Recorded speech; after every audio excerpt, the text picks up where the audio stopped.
Chemistry chapter number 4 covalent bond. Last topic में जो है वो हम लोग आयनिक बॉन्ड के बारे में बात कर चुके हैं।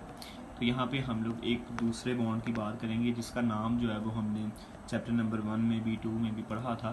तो ये होता क्या है कोवलेंट बॉन्ड, इसकी सबसे पहले डेफिनेशन देखेंगे। तो ये लॉन्ग क्वेश्चन है, ये पूरा लॉन्ग क्वेश्चन के लिहाज से आप लोगों ने करना है, जिसमें हेडिंग्स बनानी है वो मैंने ये सारी साथ में लिख दी हैं।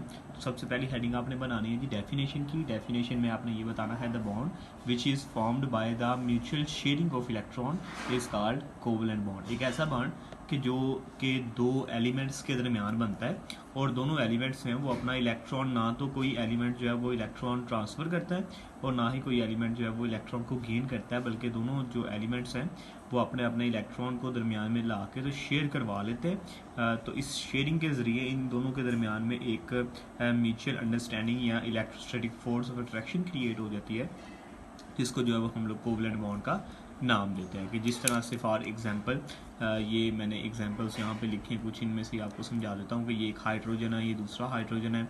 इसने जो है वो अपना एक इलेक्ट्रॉन ये लेके आया, ये अपना इलेक्ट्रॉन लेके आया। दोनों ने जो है वो अपने अपने इलेक्ट्रॉन को दरमियान में रख के इनको म्यूचुअल शेयर कर लिया। अब ये दोनों इलेक्ट्रॉन्स जो हैं वो इसके भी हैं और ये दोनों इलेक्ट्रॉन्स जो हैं वो इसके भी हैं। इसी तरह से जैसे दो बंदों ने जो है वो पैसे डाल के जो है वो एक बिज़नेस स्टार्ट कर लिया, तो ये जो बिज़नेस है वो इस बंदे का भी है और इस बंदे का भी है। तो ऑक्टेट रूल, डुप्लेट रूल के मुताबिक इस हाइड्रोजन के भी 2 इलेक्ट्रॉन कंप्लीट हो गए, इस हाइड्रोजन के भी 2 इलेक्ट्रॉन कंप्लीट हो गए, तो दोनों स्टेबल हो गए। तो इन दोनों के दरमियान जो एक रिलेशनशिप क्रिएट होगा, फोर्स ऑफ अट्रैक्शन क्रिएट होगी, उसको हम लोग जो है वो कोवलेंट बॉन्ड का नाम देते हैं।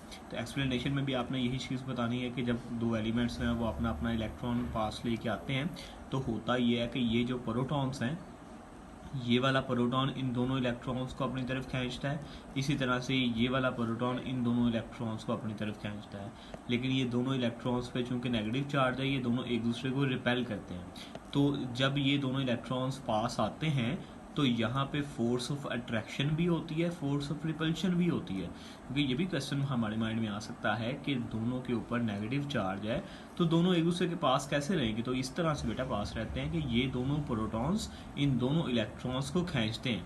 ये वाला प्रोटॉन भी इन दोनों को खींच रहा है, ये वाला प्रोटॉन भी इन दोनों को खींच रहा है, जिसकी वजह से फोर्स ऑफ अट्रैक्शन जो है वो ज़्यादा होती है as compare to the force of repulsion of these electrons. तो इसकी वजह से इन दोनों के दरमियान में एक जो है वो फोर्स ऑफ अट्रैक्शन क्रिएट हो जाती है, जिसका हम लोग कोवलेंट बॉन्ड का नाम देते हैं। उसके बाद टाइप्स की बात करें तो there are 3 types of the covalent bond, single covalent bond, double covalent bond and triple covalent bond. तो बहुत ज़्यादा आसान है इसकी टाइप्स में, आपने डेफिनेशन और एक एक 2 एग्जांपल्स आपने बता देनी है कि अगर बॉन्ड की फॉर्मेशन, अब देखिए यहाँ पे एग्जांपल देके मैं आपको समझाता हूँ। क्लोरीन में ये जो मैंने डॉट्स बनाए ये सारे इसके वैलेंस इलेक्ट्रॉन्स हैं, वो इलेक्ट्रॉन जो इसके आखिरी ऑर्बिट के अंदर पाए जा रहे हैं। इस क्लोरीन के पास भी 7 हैं, इस क्लोरीन के पास भी 7 हैं। तो इन दोनों ने क्या किया, अपना एक एक जो एलिमेंट है उसको दरमियान में लिया, एक एक इलेक्ट्रॉन को दरमियान में लिया और दरमियान में ला के उसको म्यूचुअली शेयर कर लिया। म्यूचुअली शेयरिंग करने के ज़रिए ये 8 इलेक्ट्रॉन इस क्लोरीन के भी हो गए और 8 इलेक्ट्रॉन जो है वो इस क्लोरीन के, मतलब ये 2 इलेक्ट्रॉन्स अब इनका शेयर है। ये दोनों इलेक्ट्रॉन इसके भी हैं, दोनों इलेक्ट्रॉन इसके भी हैं। तो इसके भी ऑक्टेट रूल के मुताबिक 8 कंप्लीट, इसके भी 8 कंप्लीट हो गए। तो अब ये जोन से 2 इलेक्ट्रॉन्स ने बॉन्डिंग में हिस्सा लिया है, इनको हम लोग बॉन्ड पेयर का नाम देते हैं। और जोन से इलेक्ट्रॉन बॉन्डिंग में हिस्सा नहीं लेते, इनको हम लोग लोन पेयर का नाम देते हैं। ठीक है, तो ये चीज़ आपने याद रखनी है कि ये वाले जो 2 इलेक्ट्रॉन्स हैं दे आर बॉन्ड पेयर, और बाकी ये जितने भी इलेक्ट्रॉन्स आपको नज़र आ रहे हैं they are lone pair electrons. Okay, lone pair. तो अब इनके दरमियान जो है ये फोर्स ऑफ अट्रैक्शन क्रिएट होगी, दोनों क्लोरीन्स आपस में अटैच होकर CN2 क्लोरीन गैस की फॉर्मेशन करवा देंगे। ग्रुप 13 से लेके तो 17 तक जो है एलिमेंट्स आपस में इस तरह से बॉन्डिंग करके तो कोवलेंट बॉन्ड की फॉर्मेशन करवाते हैं। तो ये सिंगल कोवलेंट बॉन्ड वो होता है कि जिसमें एक एक इलेक्ट्रॉन जो है वो म्यूचुअली शेयर हो, सिंगल कोवलेंट बॉन्ड कहते हैं। इसको सिंगल लाइन से रिप्रेजेंट करवाया जाता है। डबल कोवलेंट बॉन्ड वो होता है कि जिसमें 2 इलेक्ट्रॉन्स हैं। आप देखें इस ऑक्सीजन के पास 6 इलेक्ट्रॉन है, इसको ज़रूरत है 2 इलेक्ट्रॉन लेने की, तो ये 2 इलेक्ट्रॉन्स की शेयरिंग करता है। ये ऑक्सीजन भी इसी तरह से करता है। इसी तरह से कार्बन जो है ये अपने इन दोनों इलेक्ट्रॉन्स, कार्बन की वैलेंसी 4 होती है, 4 बॉन्ड बना सकता है। तो इस कार्बन ने इस कार्बन के साथ 2 बॉन्ड बनाए हुए हैं, ये डबल कोवलेंट बॉन्ड है। अब ये चीज़ भी आपने याद रखनी है कि 2 एलिमेंट्स के दरमियान अगर एक लाइन है तो वो सिंगल कोवलेंट बॉन्ड होगा, ठीक है, और अगर 2 लाइनें हैं तो वो डबल कोवलेंट बॉन्ड होगा। अब ये कार्बन जो है इसने 4 बॉन्ड बनाए हुए, एक ये है और 2 बॉन्ड्स ही हैं।